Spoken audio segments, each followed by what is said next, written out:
KPK telah menemukan dugaan korupsi terkait penentuan kuota dan penyelenggaraan ibadah haji. Komisi Pemberantasan Korupsi mencekal mantan Menteri Agama Yakut Kholil Qoumas. Pencekalan dilakukan terkait penyidikan kasus dugaan korupsi penyelenggaraan ibadah haji di Kementerian.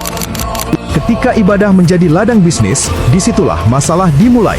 Kasus dugaan korupsi kuota.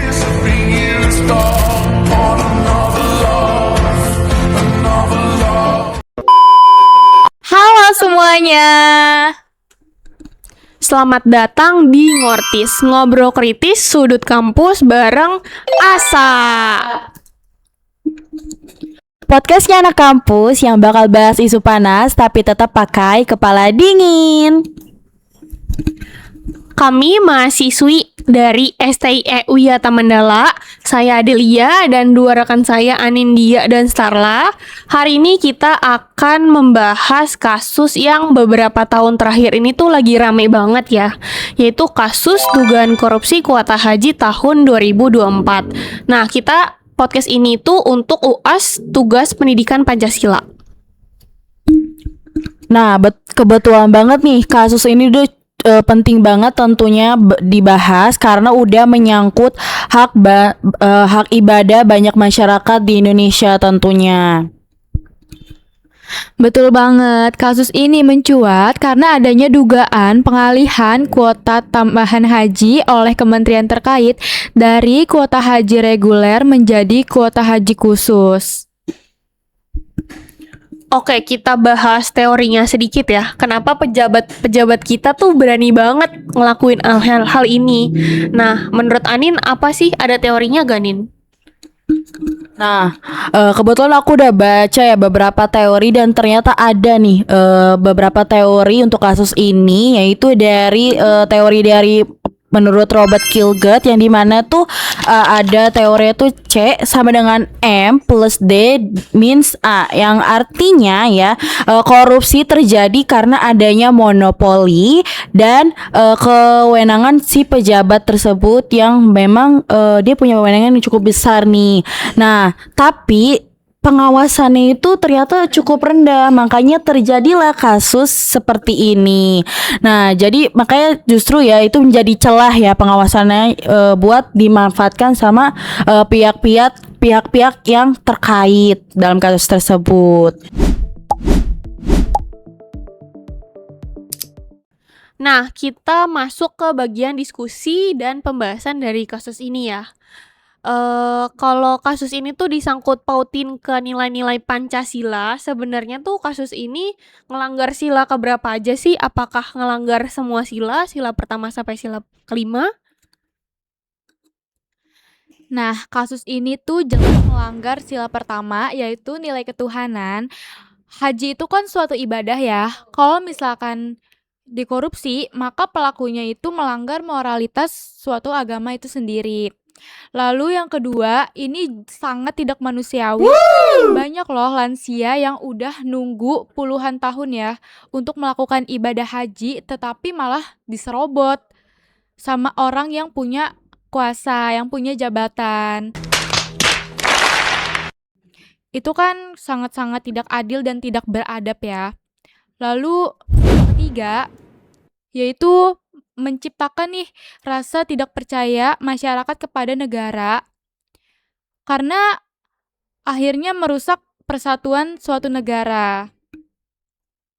Nah, ternyata selain merusak sila pertama sampai sila ketiga dan ternyata merusak juga nih sila keempat yang dimana soal kegagalan amanah sebuah pemimpin. Nah, jadi keputusan yang diambil juga ternyata sepihak tanpa adanya musyawarah atau berunding terlebih dahulu sama pihak-pihak yang terkait. Nah, dan itu udah sesuai ya sama yang ada tertera di undang-undang yang nomor 8 tahun 2019. Nah, sila kelima juga ternyata dirusak nih. Kenapa? Nah, ini tuh ternyata puncaknya, yaitu kan sila kelima keadilan sosial ya. Nah, nggak adil kan kalau misalnya kuota ibadah itu tuh jadi barang dagangan, jadi barang diperjualbelikan gitu ya kan. Nah, jadi yang cuma bisa beli tuh orang kaya ya kan atau orang yang punya wewenang aja gitu. Nah, ternyata cukup gak adil tentunya ya kan karena kan pasti tiap orang kan udah punya usaha masing-masing ya dari awal sampai akhir gitu kan.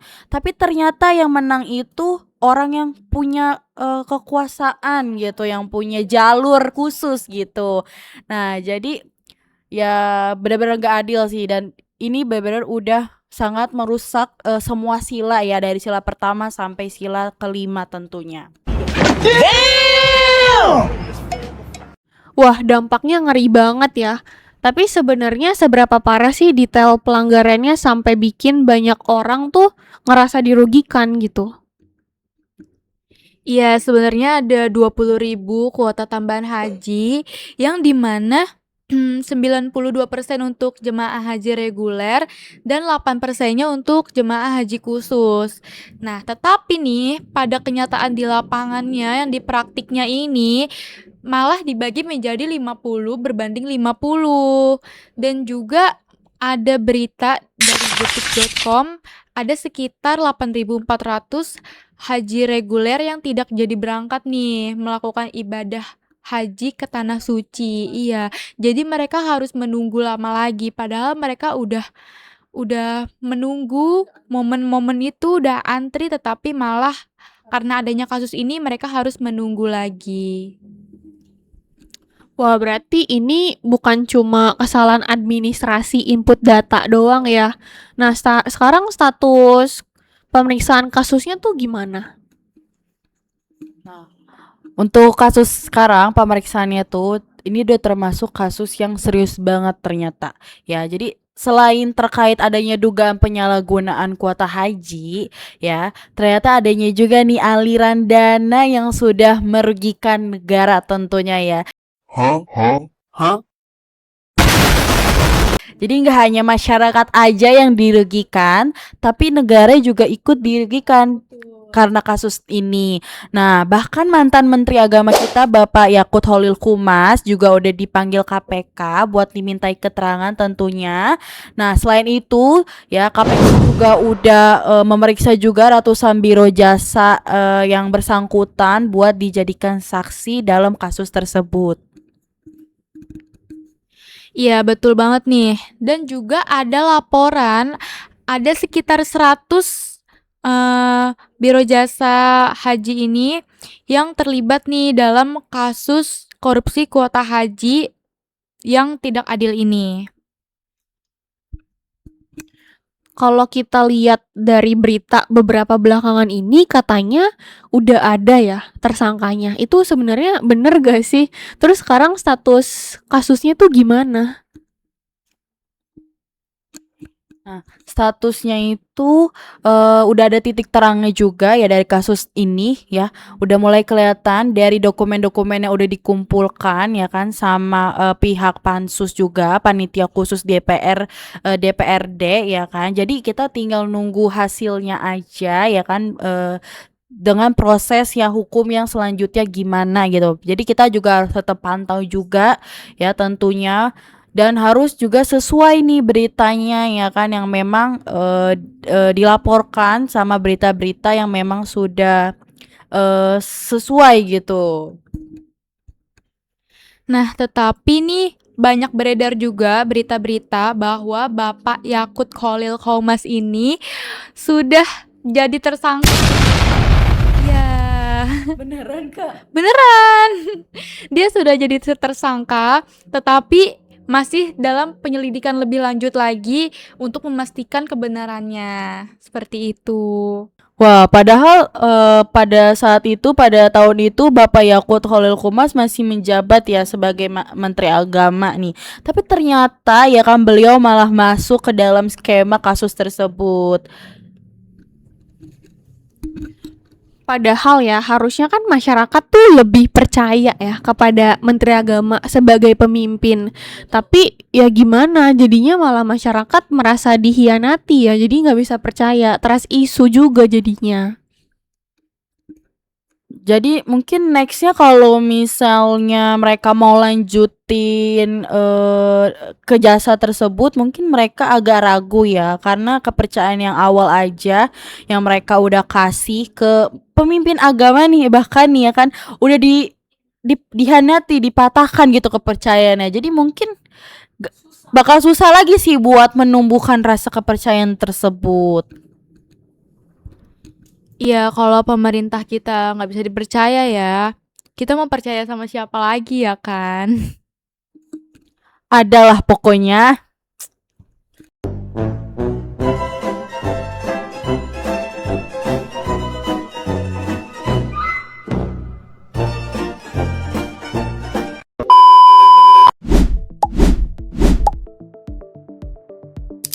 Nah, sekarang kita masuk ke bagian penutup nih, bagian akhir.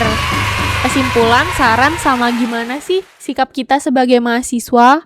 Kesimpulannya itu, kasus korupsi ini tuh bener-bener menjadi pengkhianatan banget ya bagi masyarakat maupun bagi Pancasila. Karena keadilan tuh nggak bakal ada kalau nggak transparan dan nggak dijunjung tinggi. Nah, kalau saran dari kami, that simple ya. 1 tambah 1 sama dengan 2. 11 kali 11, 121. Macam tak betul je budak ni.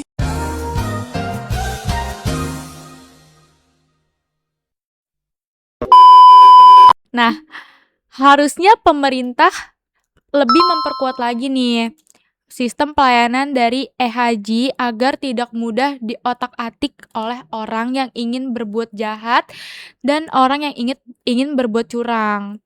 Seperti itu.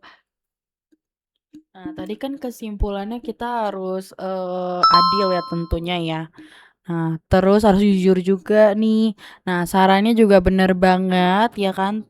Pastinya pemerintah harus pokoknya lebih ketat lagi ya kan. Apalagi nih juga termasuk identitas juga ya kalau misalnya ada elektronik haji ini ya kan. Nah, selain saran dan kesimpulan ya kan menurut kami juga ya, kita juga harus menanamkan nih sikap anti korupsi ya kan dalam kasus ini. Nah, ya pastinya kita sebagai mahasiswa ya kan, mahasiswa-mahasiswi ya kan di seluruh kampus manapun ya kan, kita harus menanamkan sikap anti korupsi juga ya kan, paling penting ya kan. Nah, pokoknya dimulai dari hal yang paling kecil dulu nih, yang sering banget mungkin di kehidupan sehari-hari kita. Contohnya mungkin kayak jujur. Nah, jujurnya itu dalam bentuk apapun ya. Kalau misalnya mungkin dari sebagai mahasiswa ya, kita mungkin harus jujur nih dalam mengerjakan tugas maupun mau ujian juga kita harus jujur. Atau mungkin sebagai masyarakat juga ya kan harus jujur juga ya antar sesama juga gitu ya kan. Buat meningkatkan ya kan kepercayaan sesama umat yang memang saling berdampingan gitu. Nah, tentunya ya kan integritas juga jadi nomor 1 juga pastinya. Ya, karena menurut kami juga ya, kejujuran itu menjadi dasar pada pelayanan publik. Betul banget. Oke, mantap banget. Terima kasih Anin dan Starla untuk pembahasan yang seru banget hari ini. Semoga apa yang kita bahas hari ini tuh bermanfaat bagi kita semua. Nah, pastinya kita juga masih harus tetap pantau ya kasus ini ya sampai benar-benar selesai, sampai benar-benar kelihatan nih titik terangnya seperti apa, siapa tersangka aslinya dalam kasus ini.